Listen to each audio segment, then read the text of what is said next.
Good day, everyone. Welcome to Virtual Concert Halls. We are an independent broadcasting platform for musicians, music managers, music educators, music lovers. We are dedicated to streaming live performances and panel discussions. We connect musicians with their audiences and with each other. Our guests join our programs from their own locations around the world. They bring and share their musical gifts, their expertise, their personalities, their dreams, their new projects. We present our guest's opinion and we hope that our audience will benefit from hearing different and maybe sometimes conflicting points of view on classical music, aesthetics, business, and other topics which we raise throughout our programs. Our guests today are the creative team of the Bel Cantanti Opera Company, located in Washington, D.C. area.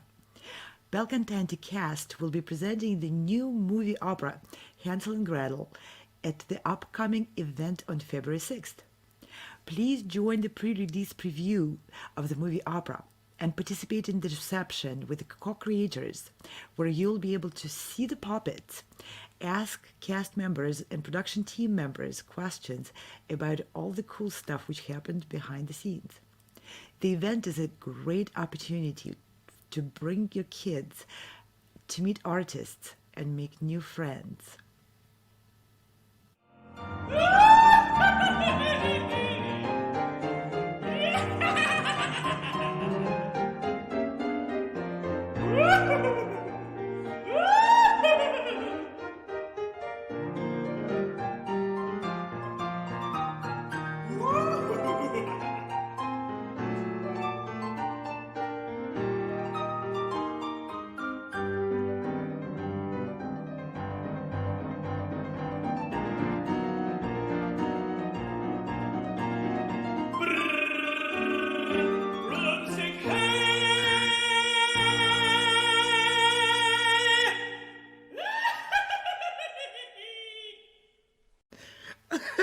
Bruce, this is wonderful.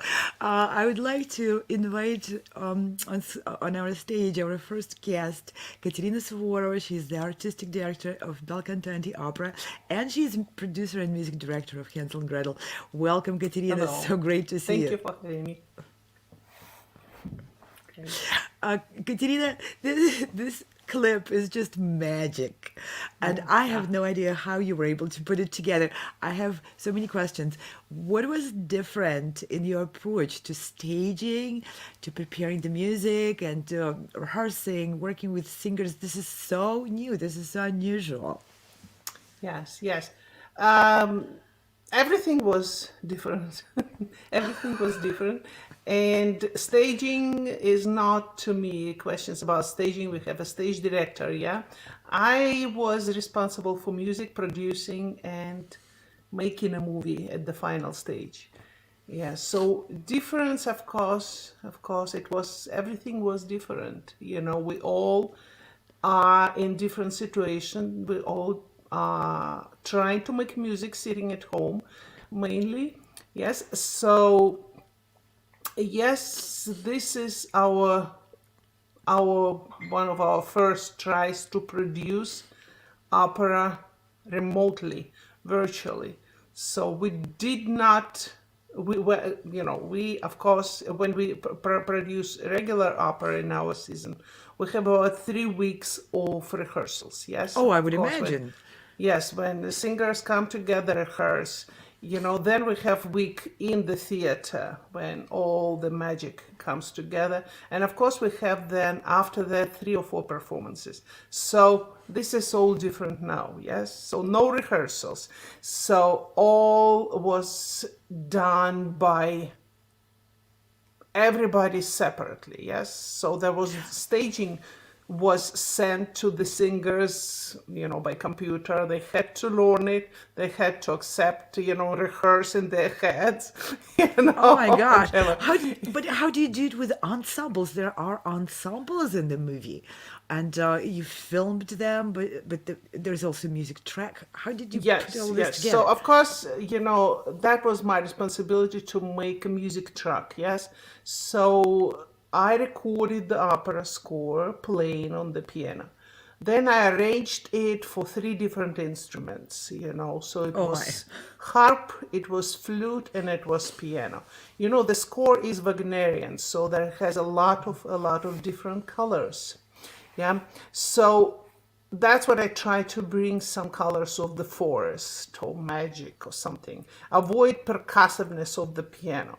Yes. So this all was created, and then singers were doing their voice over parts, and then when they would send them to me, I would incorporate them inside of the score. So it was all computer, yes. So, and it's, of course, it's difficult for us because we are used to perform live.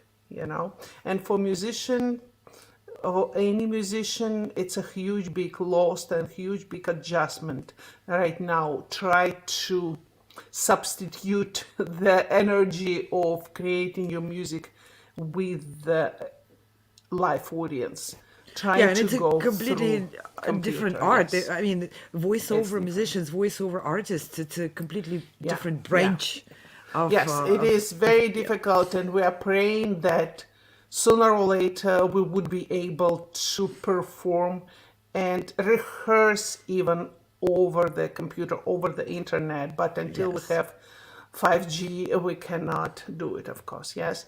So that's a big hit which opera actually sustained, because for us it's very difficult. Opera is an ensemble piece. It's not you play your instrument and everybody listens to you. Yes. No, you have partners who are in the same room, who have to respond, who have to anticipate your energy, your electricity, your whatever. So that is different now. This is different now. And I tried as much as I could, try to recreate this energy, try to recreate this aura of everybody's voice, trying to make them interact digitally, remotely. Well, I guess we're going to hear from some of the cast members how that worked and what worked, what didn't. Yeah. But there are a number of ensembles which are part of the opera and Yes. part of your movie, and Yeah. Yeah. I can't wait to. I used to work with the sound and video a lot, because all our performances during 18 years of Bel Cantanti were video recorded. So, and I'm used to doing clips. I'm doing all kind of excerpts. So I'm used to software, Adobe Premiere Pro, and other Studio One. So yes, it is difficult. Opera is lucky that you were familiar with it before. Yeah, yeah, So yeah. many musicians never touched that stuff before. I know. We all had to touch stuff we are not used to. Look at you. That's true. So it is different, and we have to adjust. Yes, you have to make your art being seen by others, and whatever it takes. So I had to learn some software in this year, which I never thought I would need.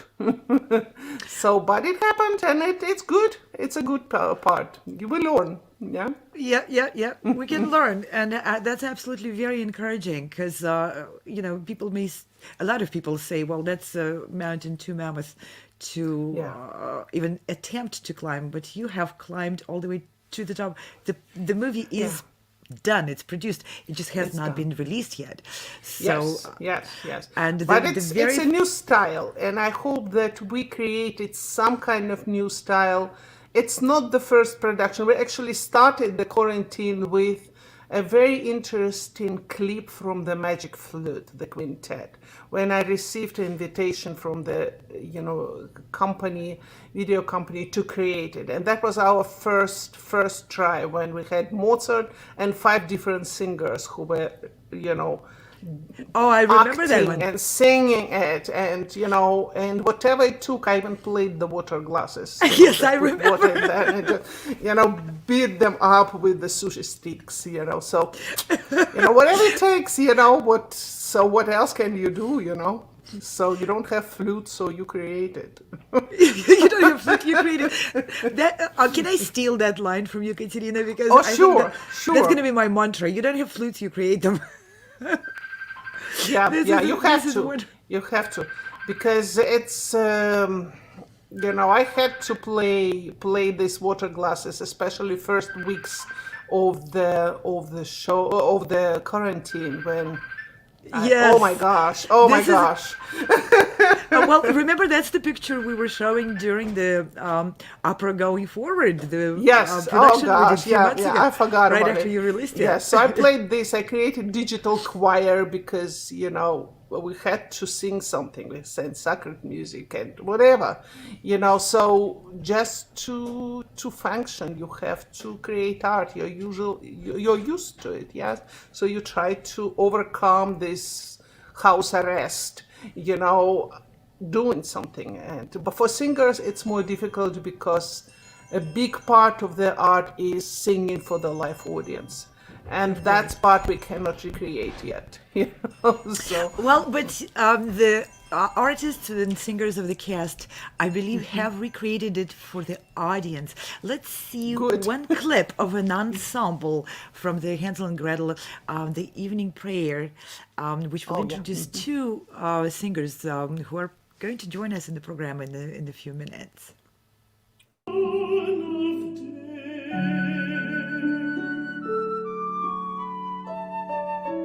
Sandman was here, let us not say our evening prayer.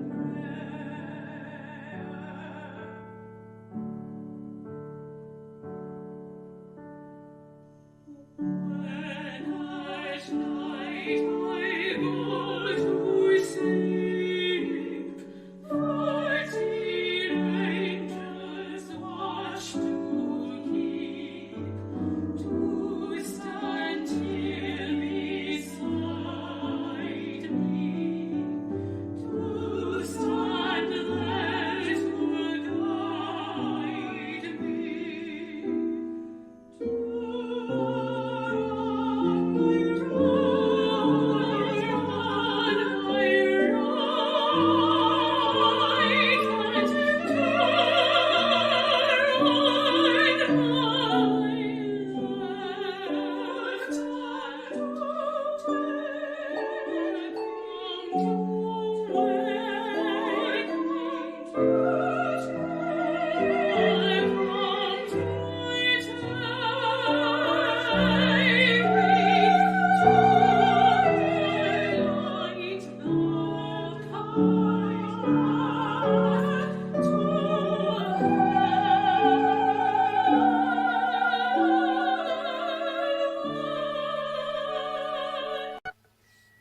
Oh, wow. That's so beautiful. Welcome, Kelly, Curtin, and Ashley K. Armstrong. It's Hi, such thank an you. honor to have you on the program. Thank you for having us. Yeah, it's an honor to be here. C- Please tell us how you worked. This duet just sounds so coherent, so together. And I understand Katerina explained that you were not even rehearsing it. It was a completely different approach. Well, tell us maybe a little bit about what was surprising, what was unexpected, what was interesting about the experience. Well, I have to give all the props to Katerina for making it sound like we are together in the same room because that was definitely not anywhere near what was going on. And I think the weirdest thing for me is just having the piano accompaniment in your ear and then having to you got to take one headphone out so you can still hear yourself and then hear the accompaniment in one ear and then hear yourself in the other ear and then just trying to make sure that it's so tempo focused because you're just the only thing you have to go off of is listening to the piano accompaniment, and it's so different because there's no other voice to listen to. And normally I feel like we in duets, especially in ensembles, but most especially in duets, we're always so focused on the other singer, and there is no other singer.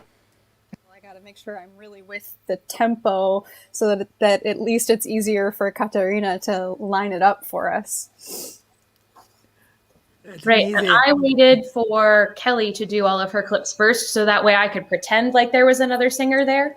But it's not the same because, right, like Kelly said, you're used to being in the same room with this other person and you're breathing with them and you're looking at them for the cues to make sure you both say the same word at the same time. So what it ends up being is you just do a bunch of takes until you're like, okay, I guess it kind of sounds like we're together now, and then leave Katerina to do all the magic of lining it up.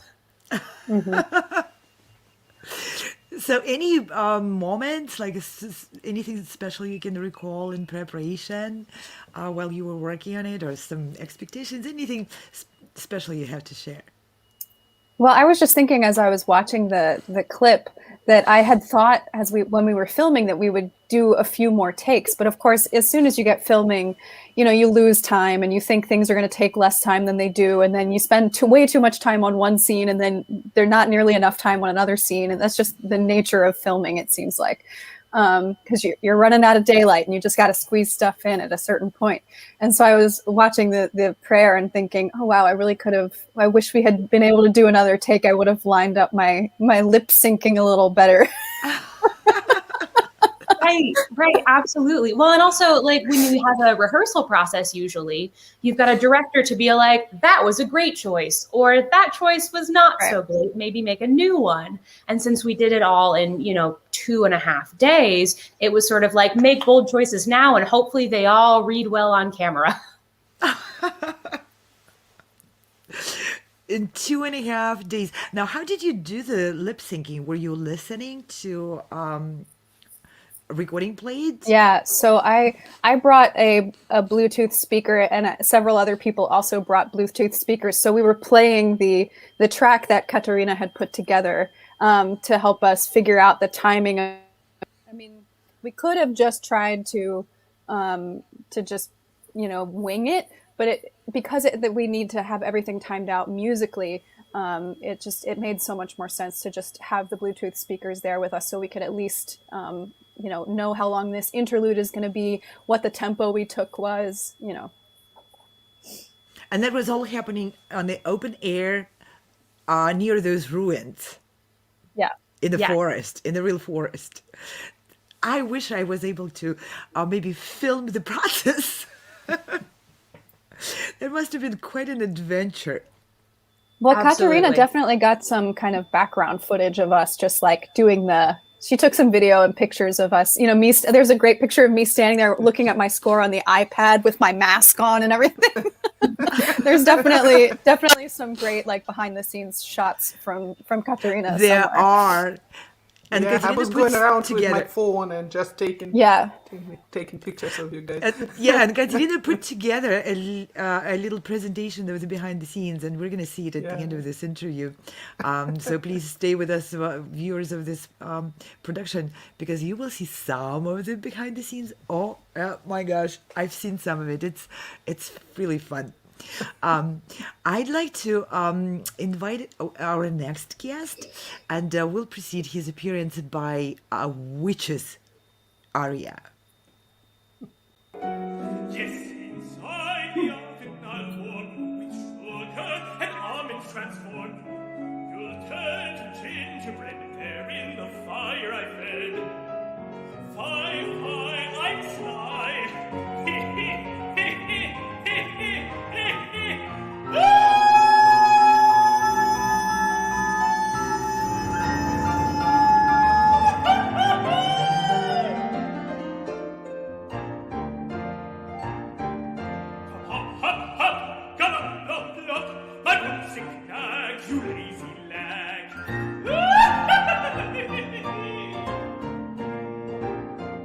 When days are clear, when not to fear, I ride around my house in here.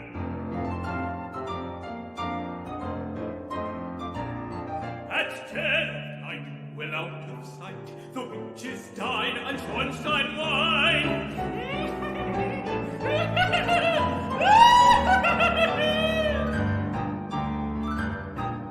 That 5 and 6 will never mix, that 7 and 8 are cursed by fate, that that 9 is 1, and 10 is none, that much is more, is witch's lore. So all night long they ride and roar.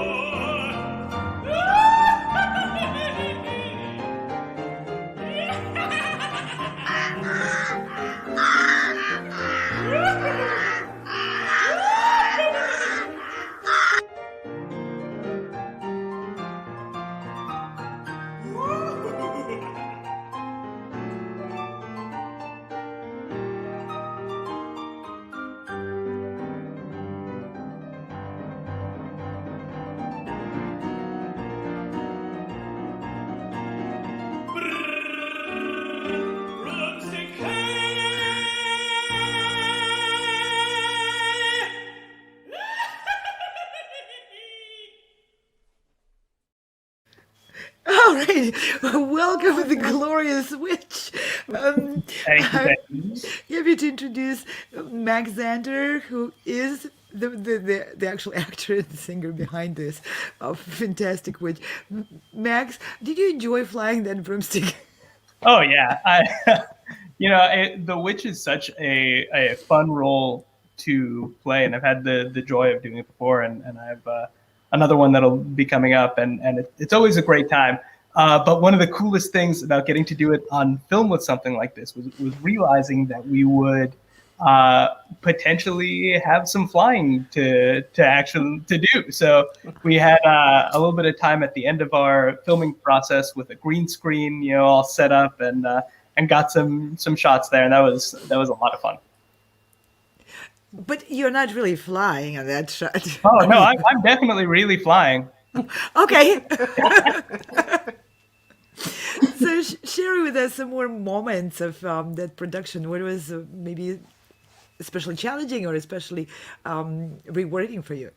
I mean, I think it was a very cool, and I've mentioned this before, but really, truly, I think my favorite thing about working on this project was that we were, on location in such a kind of picture perfect place, and looking at Kelly and looking at Ashley, and when they were in costume and we're in this place, and it looked like the story, like it looked like exactly what you want that story to look like.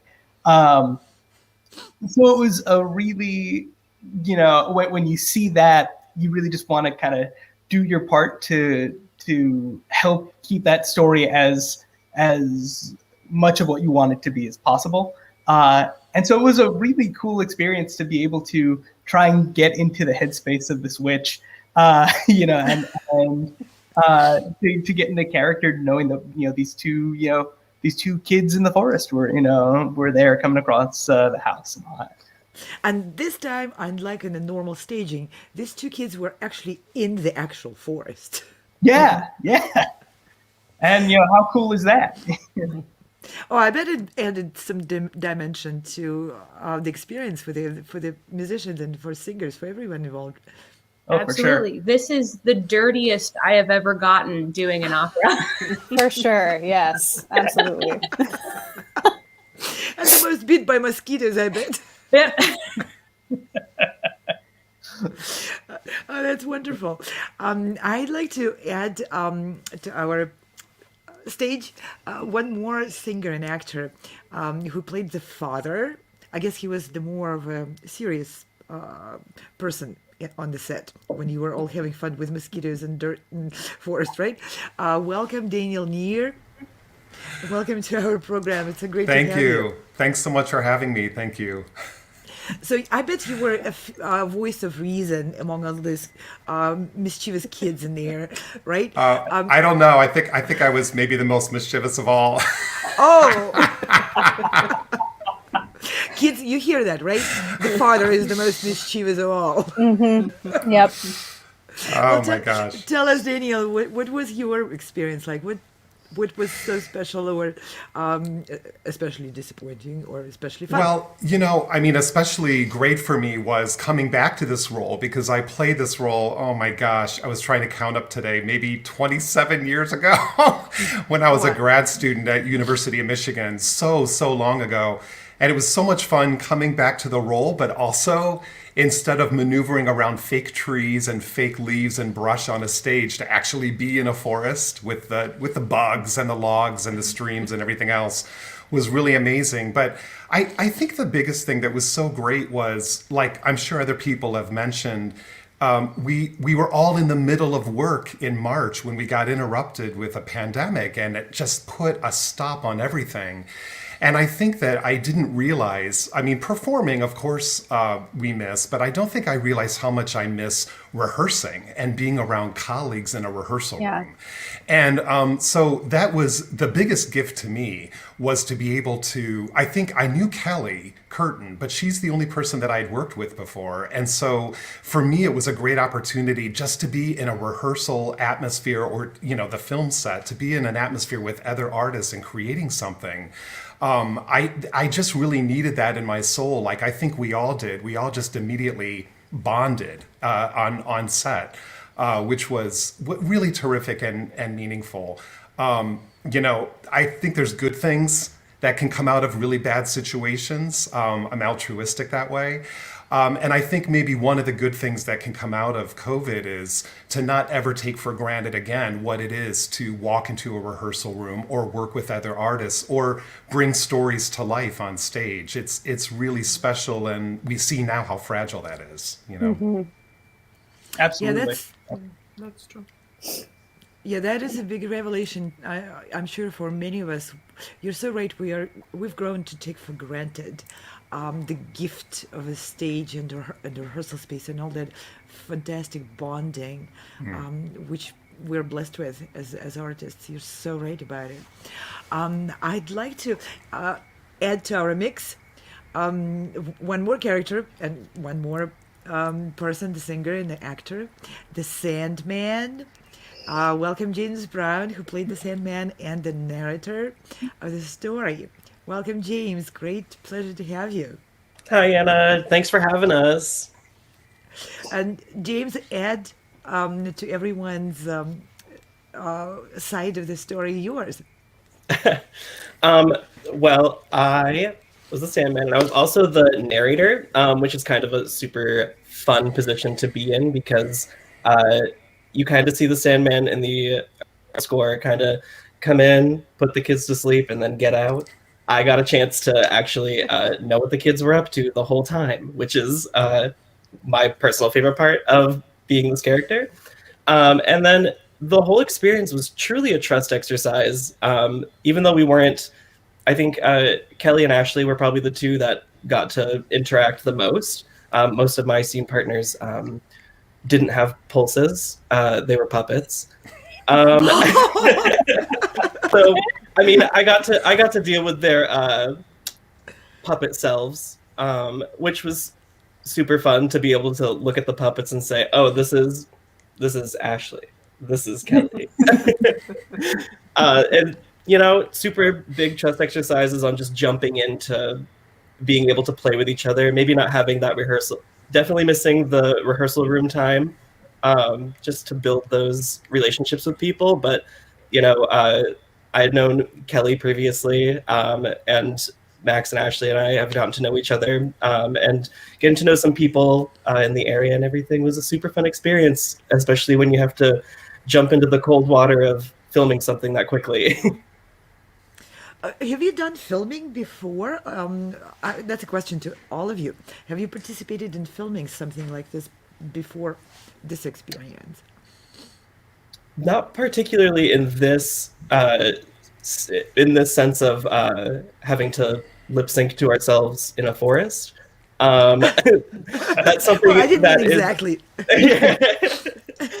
But yeah, working on a little bit of, I've done some commercial work before, but most of my stuff is either on stage as a circus artist or an actor. But this is one of the first times that I've ever really do a character in front of a camera, and thank you so much to Katerina, our director, for making us feel so comfortable and letting us have a second, take a breath, and be able to really play in those moments.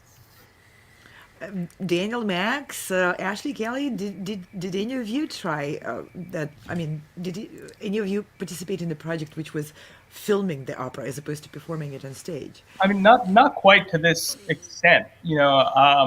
As far as filmed things that I've done in the past, yeah, I mean, projects that have been filmed while they were being performed live, or concerts that have been filmed, but never really the kind of thing that we pre-recorded the audio and took the kind of precautions that we did in making this piece.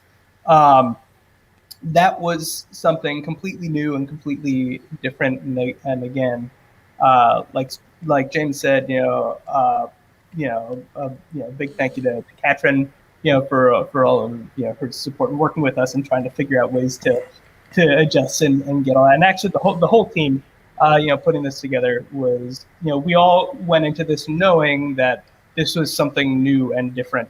There is no standard for anything like this. None of us have seen anything like this, in our lifetimes. So, I'm super appreciative to, that we had the opportunity to try and do something like this. But right, it was definitely new territory. And the learning curve. Yeah. I'm sure.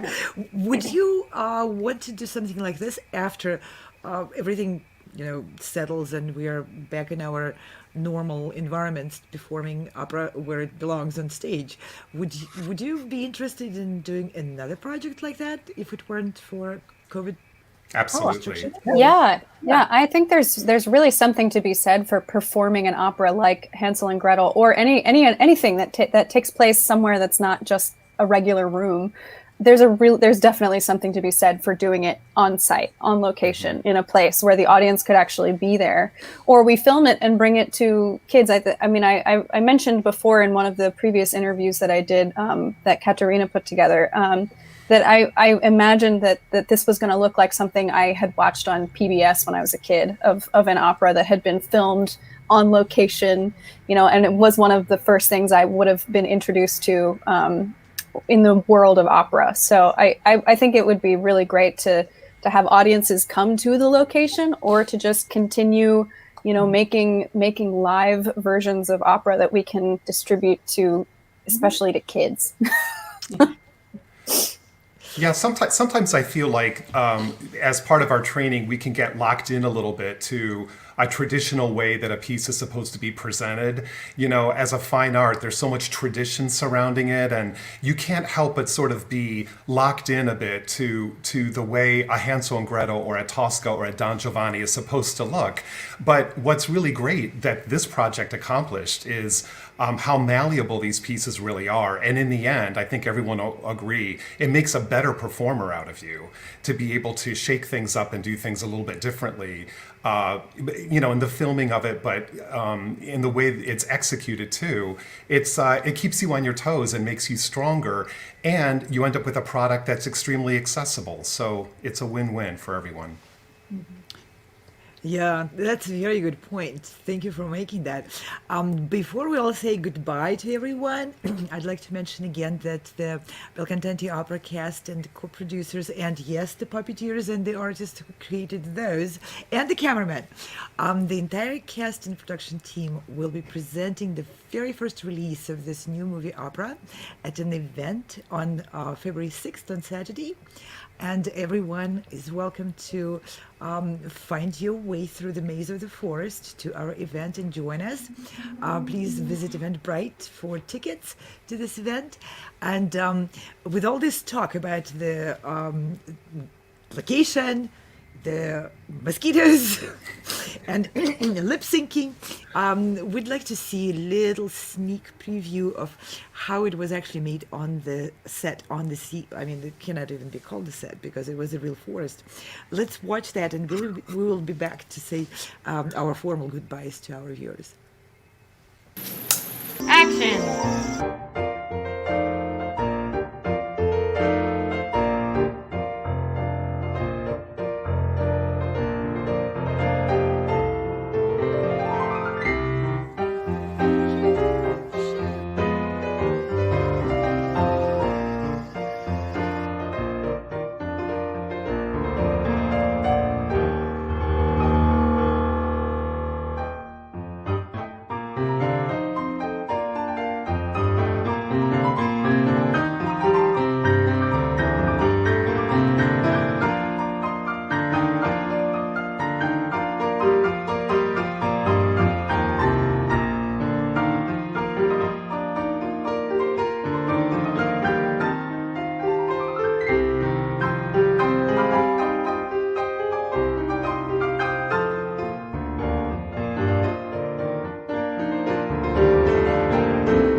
is So cute. filled with warmth and joy and love and tenderness.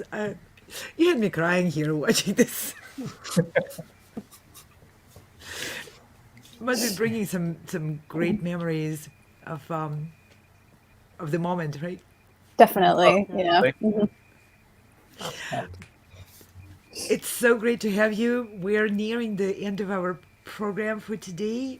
So I'd like to thank our wonderful guests and thank you for your optimism, for your energy, and the creative joy which you put into this production. It's something which everyone needs so much today. And thank you, our viewers, for watching our program. And thank you, another set of magicians behind this frame where you see all of us, the VCHS Virtual Concert Halls crew, who created this program, which you see live, and were making it possible for us to have this interaction and to present this to you. And again, we would like to invite everyone to Hansel and Gretel, to the pre-release viewing event and reception on February 6th at 8 p.m. And with this, we're going to say thank you and goodbye. Yeah. See you at the opera. Thank you. Thank you so much for having us. Bye. Bye. Thank you. Bye.